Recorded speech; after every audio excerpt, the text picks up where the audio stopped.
नमस्कार, मैं हूं आपके साथ मेघा कौशिक और आप देख रहे हैं जवाब तो देना पड़ेगा। जैसे जैसे चुनाव नजदीक आ रहे हैं वैसे वैसे सियासी पारा बढ़ता जा रहा है। बीजेपी हो या फिर कांग्रेस, दोनों दल एक्शन मोड में है। एक और जहां प्रधानमंत्री नरेंद्र मोदी ने वंदे भारत ट्रेन के उद्घाटन कार्यक्रम में विपक्ष पर रेलवे मंत्रियों, रेलवे भर्तियों में राजनीति और भ्रष्टाचार होने का आरोप लगाया, तो वहीं दूसरी ओर मुख्यमंत्री गहलोत ने पीएम मोदी के बयान को आगामी चुनावी एजेंडे से प्रेरित बताया है। सीएम गहलोत ने कहा कि आपने आज का भाषण 2023 और 2024 को देखते हुए, विधानसभा लोकसभा चुनाव को देखते हुए दिया है और आपकी ऐसी टिप्पणी देश प्रदेशवासियों के गले नहीं उतरेगी। तो क्या ये चुनावी बिगुल बच चुका है और यहां से कांग्रेस और बीजेपी ने अपनी कमर कस ली है? आज चर्चा इसी पर।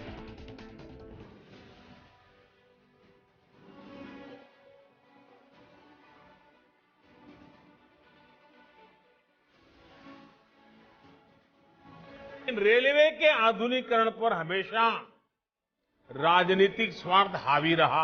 ये तय किया जाता था कि कौन रेल मंत्री बनेगा, कौन नहीं बनेगा।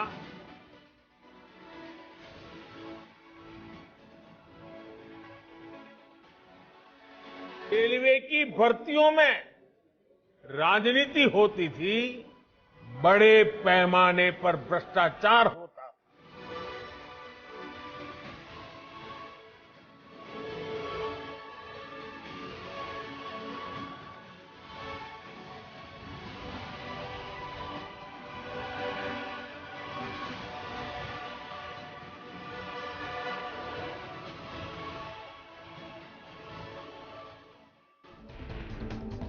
और इस पर चर्चा करने के लिए हमारे साथ तमाम मेहमान जुड़ गए हैं। राजेंद्र मेघवाल जी, कांग्रेस नेता, सुरेश गर्ग जी, बीजेपी नेता, महेश शर्मा जी, राजनीतिक विश्लेषक। और सबसे पहले महेश शर्मा जी, आपसे ही रुक करेंगे। क्या ये चुनावी बिगुल बच चुका है?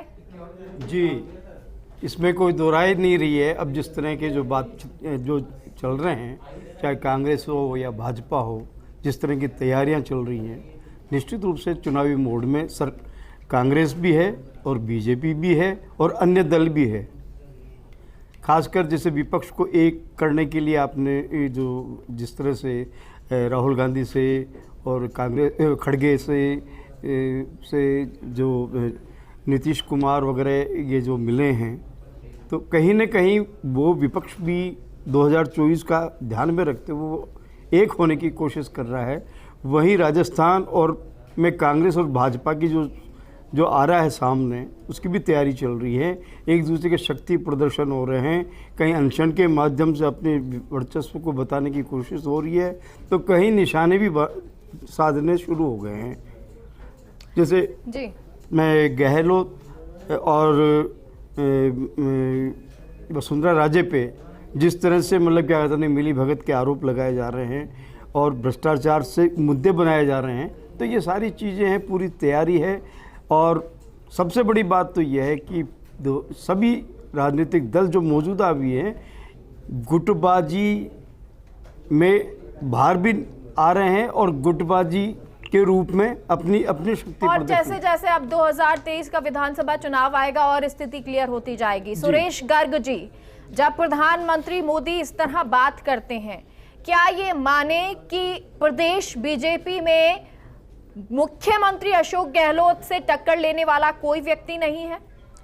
देखिए मेघा जी, आज राजस्थान की जनता के लिए एक बहुत अच्छा दिन है, शुभ अवसर है कि आज प्रधानमंत्री मोदी जी और रेलवे मिनिस्टर ने आज राजस्थान की जनता को एक हाई स्पीड ट्रेन का तोहफा दिया है, वंदे भारत ट्रेन का। तो उसके लिए रेलवे मंत्री और प्रधानमंत्री मोदी जी को साधुवाद और आभार व्यक्त करते हैं। दूसरा, जो प्रधानमंत्री जी ने जो भी चीज़ बोली है, तो प्रधानमंत्री जी ने गलत कुछ भी नहीं बोला है। प्रधानमंत्री जी ने सही बोला है कि 2014 के पहले रेलवे डिपार्टमेंट में बहुत करप्शन हुआ करता था आपने खुद ने देखा होगा कि आज लालू का परिवार ईडी और सीबीआई के चक्कर काट रहा है। क्यों काट रहा है? रेलवे के अंदर उन्होंने नौकरी के बदले में जमीनें ली हैं गरीब लोगों से, गरीबों लोगों को चूसा है, गरीब लोगों से बेचारों की जमीनें ले लेके अपने नाम से करवाई है।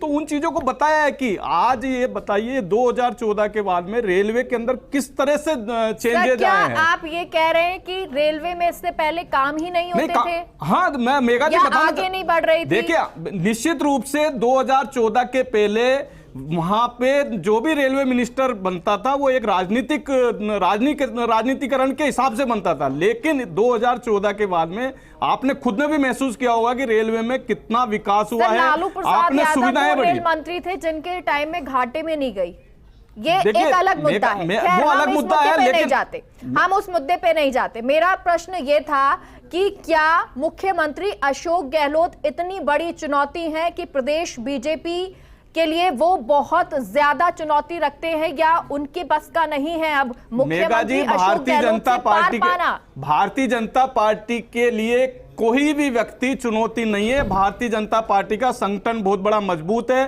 पूरा संगठन मजबूत है। संगठन के हिसाब से भारतीय जनता पार्टी पूरे भारतवर्ष के अंदर राज कर रही है, और 2023 के अंदर भी हमारा जो संगठन मजबूत संगठन है, नरेंद्र मोदी जी की जो विकास की योजना है, नरेंद्र मोदी जी ने जो 2009 साल के अंदर जो विकास के काम किए, उस मुद्दे पे हम 2023 के अंदर राजस्थान में 2/3 बहुमत से ज्यादा से सरकार बनाएंगे, और 2024 के अंदर वो ही राजस्थान में 25 से 25 सीटें लेके आएंगे। क्योंकि आपने देखा होगा मेगा जी, पिछले 4.5 साल के अंदर राजस्थान में जो भ्रष्टाचार और अत्याचार हुए हैं, आपने देखा होगा कि कोई ऐसा डिपार्टमेंट बता दीजिए जिसमें भ्रष्टाचार नहीं हुआ हो। कोयले का डिपार्टमेंट देख लीजिए, अडानी जी को सिंगल टेंडर 1042 करोड़ रुपए का ठेका अडानी जी को दिया गया है, तो आप उसकी इंक्वायरी कराइए। आप देखिए कि 1,60,000 कृषि कनेक्शन के अंदर सिंगल व्यक्ति को टेंडर दिया है। अभी जनता के बीच में 4 साल से कहां थे आप? लगातार योजनाएं जा रही हैं। मेगा जी, पिछले 4.5 साल से ये सब मुद्दे उठा रहे हैं, विधानसभा में भी उठाए हैं, सड़कों पे भी उठाए हैं, हमारी जगह जगह जन आक्रोश यात्राएं भी निकल रही है। तो ये गहलोत जी को खुद को अपने डिपार्टमेंट, खुद ने गहलोत जी ने एक्सेप्ट किया है कि एजुकेशन डिपार्टमेंट में ट्रांसफर पैसों के बिना होता नहीं है। खुद गहलोत जी ने बोला, पीडब्ल्यूडी डिपार्टमेंट के अंदर बोला उन्होंने। सुरेश जी, क्या आपका मुद्दा क्या होगा 2023 का चुनाव? चलिए आपका रुख करेंगे, उससे पहले रंधावा क्या कुछ कह रहे हैं सुनाते हैं।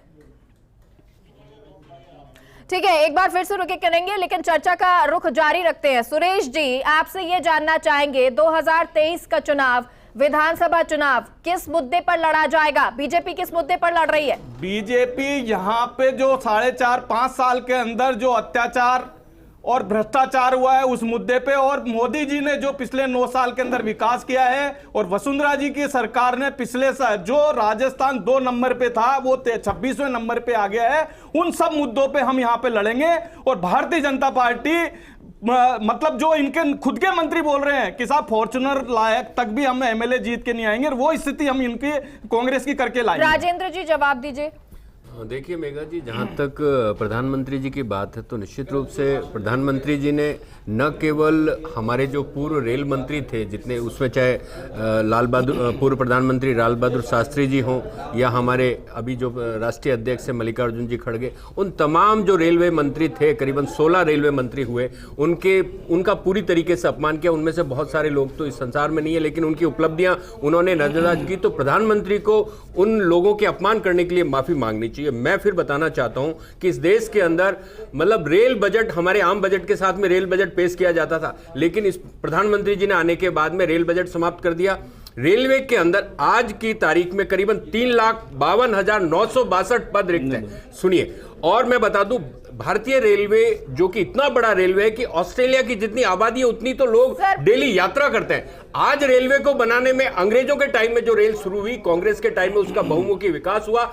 आज ये रेलवे को सिर्फ बेचने का काम कर रहे हैं। आज container corporation of India limited मुद्दा ये है ही नहीं, मुद्दा ये है ही नहीं। मेरा मुद्दा ये है कि क्या अब चुनावी जो बिगुल है वो बच चुका है? क्या ये मान लें कि अब ये बिगुल शुरू हो चुका है, चुनावी वॉर शुरू हो गया है? मेगा जी सुनिए ना, मेगा जी मैं कह रहा हूं, जब रेलवे की बात हो रही है तो रेलवे के अंदर जो तमाम तरीके का भ्रष्टाचार है, या रेलवे की जो बेशकीमती जमीनें बेची गई, या रेलवे स्टेशन बेचे गए, या जो यात्री गाड़ियां, आप इस मुद्दे पर थोड़ा चुनाव लड़ेंगे। करेंगे? मैं चुनाव तो इसी मुद्दे पे, प्रधानमंत्री ने जो जो भ्रष्टाचार किया इस देश के अंदर अपने पूंजीपति मित्रों को पनपाने के लिए, अगर प्रधानमंत्री का चेहरा आगे होगा तो प्रधानमंत्री जी के तमाम भ्रष्टाचार गिनाए जाएंगे। अपने पूंजीपति मित्र को फायदा पहुंचाने के लिए जो घोटाले किए, चाहे रेलवे की जमीनें बेचने की बात हो, चाहे कंटेनर कॉर्पोरेशन को जो मुझे आज पता है कि 2030 का विजन लेकर मुख्यमंत्री साहब चल रहे हैं। माननीय मुख्यमंत्री जी ने जो विजन दिया है ना, आप देखिए प्रधानमंत्री जी की हताशा है जो राजस्थान में आकर वो राजस्थान के मुख्यमंत्री को टारगेट कर रहे हैं और कांग्रेस के उन तमाम जो रेलवे मंत्री है उनको टारगेट कर रहे हैं। तो उनको सोचना चाहिए, आपने अपने कार्यकाल के अंदर सिर्फ रेलवे के अंदर जो उच्च श्रेणी की सुविधा है उनको बढ़ाने के अलावा यात्री रेलवे के अंदर जो हमारा यात्रा करता था आम आदमी, उसकी सुविधाओं की आप स्टेशनों पे जाके देख लीजिए, तमाम रेलवे स्टेशन बेच दिए। ये इस तरह के बयान तो अब आगे आते रहेंगे। सिर्फ आप रेल की कैसे बात कर सकते हैं? बात यह है कि क्या इस बहाने अब चुनावी मोड में आते जा रहे हैं? आदित्य का रुख कर लेते हैं। चुनावी मोड में है, लेकिन रेलवे के नाम पे प्रधानमंत्री जी जो वाई बटोर रहे हैं ना, तो उनके तमाम भ्रष्टाचार के सवालों के भी जवाब देने पड़ेंगे। ठीक है, आदित्य का रुख करेंगे, चर्चा का रुख करते हैं। आदित्य नागर, दिल्ली न्यूज एडिटर भी हमारे साथ जुड़ गए हैं। आदित्य, क्या वन मैन आर्मी कहे मुख्यमंत्री अशोक गहलोत को, या वो इतनी बड़ी चुनौती है अब बीजेपी के लिए कि प्रधानमंत्री मोदी जब इस तरह के बयान देते हैं तो एक चुनावी बिगुल की बात शुरू हो जाती है कि हाँ चुनाव आ चुके हैं राजस्थान में? बिल्कुल, आज का जो सिनेरियो था, आज का पूरा भाषण प्रधानमंत्री नरेंद्र मोदी का पॉलिटिकल भाषण देखा जाए, बहुत ही बेहतर तरीके से उन्होंने उनको लगातार मित्र भी बताया, लेकिन ये बताया कि क्या कुछ चल रहा है राजस्थान में। इस बात को पॉइंट आउट करते हुए कहा कि राजस्थान में स्थितियां ठीक नहीं है, राजनीतिक हालात से नाजुक हैं, उसके बावजूद भी अशोक गहलोत विकास के कार्यों के लिए आज यहाँ पर आए हैं।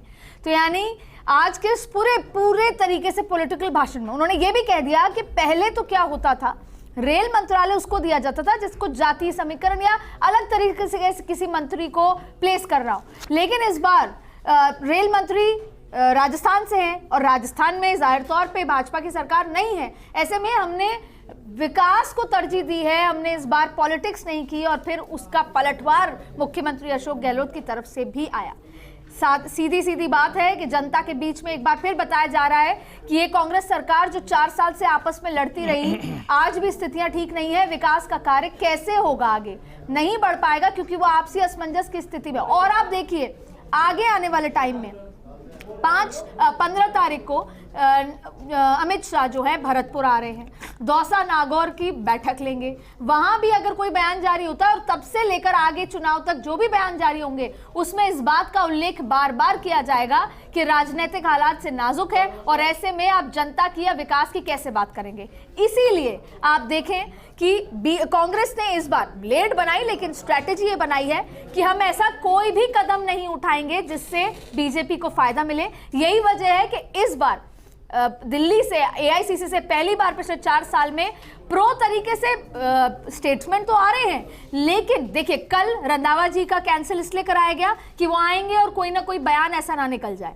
क्योंकि कल अनशन था। कल पीसी कैंसिल कराई गई और आज भी प्रेस कॉन्फ्रेंस में अशोक गहलोत केवल विकास और जो सेवा बढ़ाते तब इन्हीं मुद्दों पर बात करते रहे। एआईसीसी का साफ इंस्ट्रक्शन है कि हमें अपने घर के मुद्दे को फूक फूक के आगे चलना है, हम एक्शन भी लेंगे, हम स्टेटमेंट भी जारी करेंगे, लेकिन मल्टीपल बयान नहीं आएंगे। एक बार फिर इसको लेकर जारी कर दिया गया।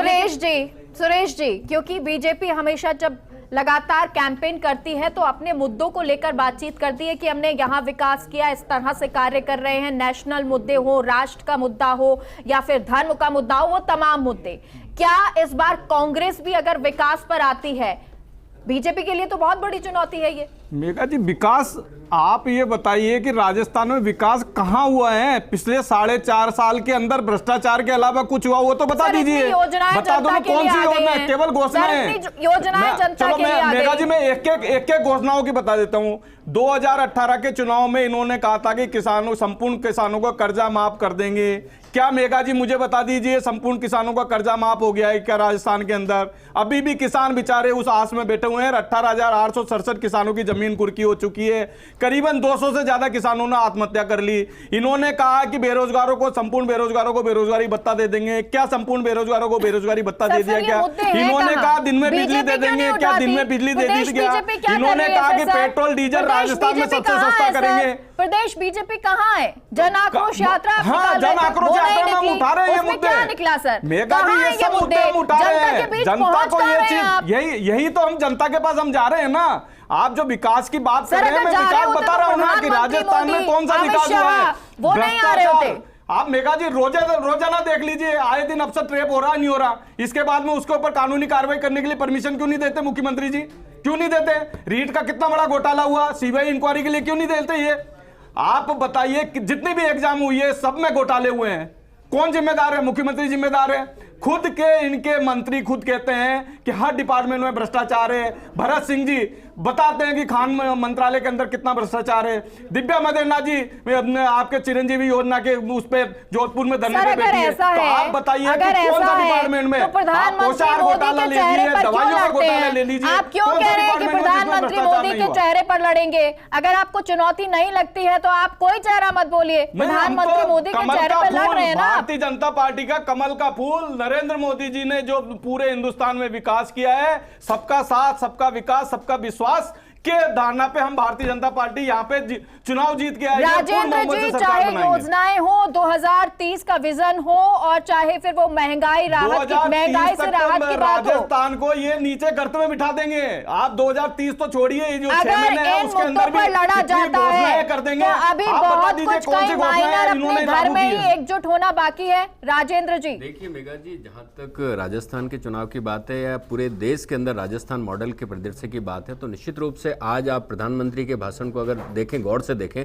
तो प्रधानमंत्री जी को बुरी तरीके से राजस्थान में फ्रस्ट्रेशन हुआ। उनको यह दबाव महसूस हो रहा है कि जो राजस्थान में योजनाएं लागू हो रही है, उन तमाम योजनाओं की पूरे देश के अंदर मांग उठेगी। चाहे ओपीएस की बात हो, चाहे चिरंजीवी स्वास्थ्य बीमा योजना की बात हो, चाहे राइट टू हेल्थ की बात हो, ये तमाम योजनाएं जो कि पूरे देश की नहीं पूरी दुनिया के अंदर जिनकी चर्चा है, तो प्रधानमंत्री अपने आप को बचाने के लिए डायरेक्ट टारगेट माननीय मुख्यमंत्री जी कर रहे हैं। माननीय मुख्यमंत्री और बहुत कुछ करते हैं। नहीं करते ना, उनके पास में धर्म के अलावा कोई मुद्दा नहीं है, लेकिन विकास के मुद्दे पे वो बोल्ड होते हैं, तो तभी वो बार बार उसी बात पे आते हैं। और बीजेपी के लोगों के पास कोई चेहरा नहीं है, ना कुछ मोहरा है, कुछ भी नहीं है। वो प्रधानमंत्री जी को लेते हैं, लेकिन प्रधानमंत्री जी को वो तमाम बातों के जवाब देने पड़ेंगे जो 2014 में उन्होंने वादे किए थे। चाहे 2 करोड़ रोजगार प्रतिवर्ष देने की बात हो, चाहे किसानों की आय दुगनी करने की बात हो, चाहे डॉलर सस्ता करने की बात हो, चाहे काला धन वापस लाने की बात हो, चाहे 15-15 लाख रुपए लोगों के खातों में डालने की बात हो, वो तमाम चीजें देखिए ना। आज आम आदमी किस तरीके से महंगाई से त्रस्त है,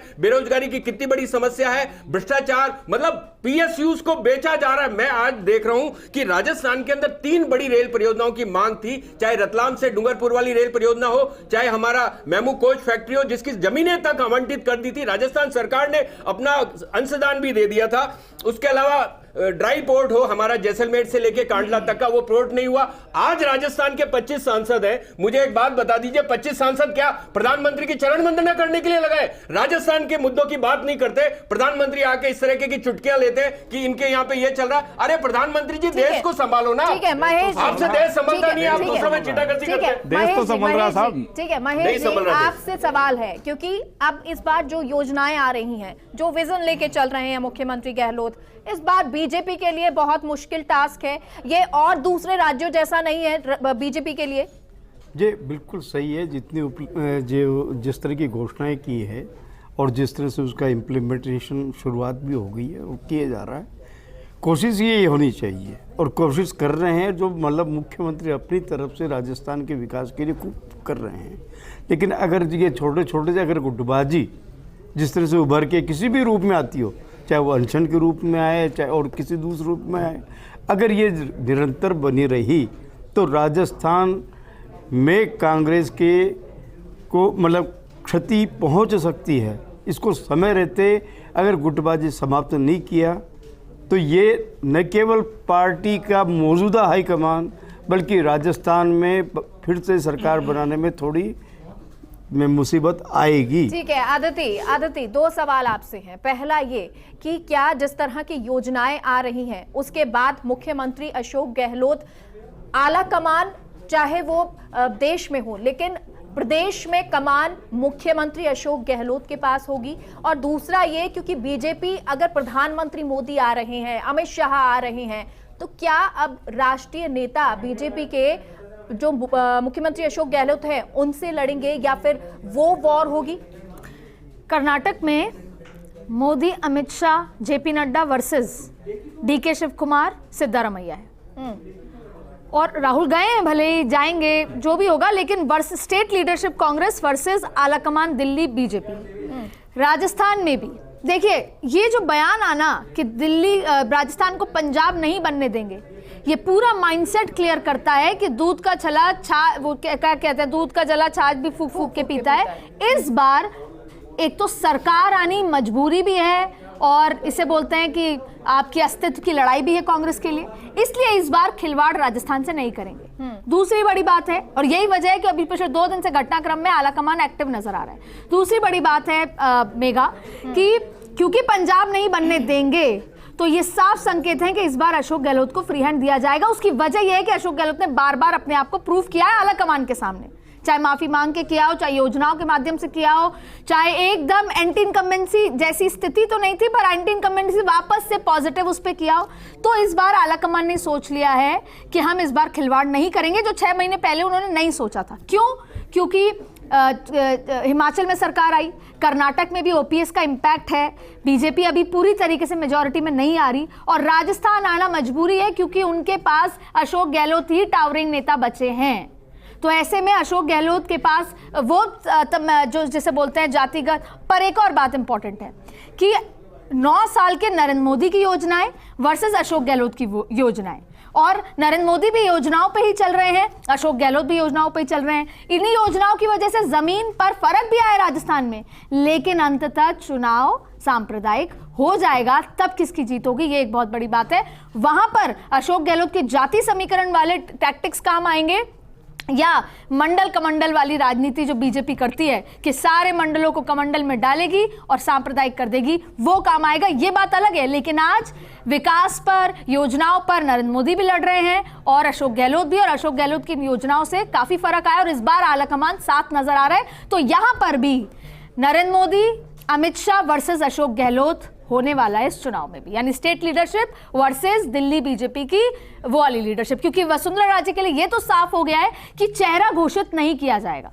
अब ऐसे में वसुंधरा राजे खुद को कैसे आलाकमान के साथ डील करते हैं वो एक अलग मुद्दा है। ठीक है, बहुत बहुत शुक्रिया आप सभी का इस चर्चा का भाग बनने के लिए। और क्योंकि अब जब ये लड़ाई शुरू हो चुकी है, चुनावी बिगुल बज चुका है, ऐसे में लगातार दौरे भी होंगे, विकास योजनाओं पर बात भी होगी, लेकिन किस आधार पर ये चुनाव लड़ा जाएगा और किस तरह से ये लड़ाई होगी, ये अब देखना रोचक होगा। फिलहाल के लिए कार्यक्रम में इतना ही। आप देखते रहिए फर्स्ट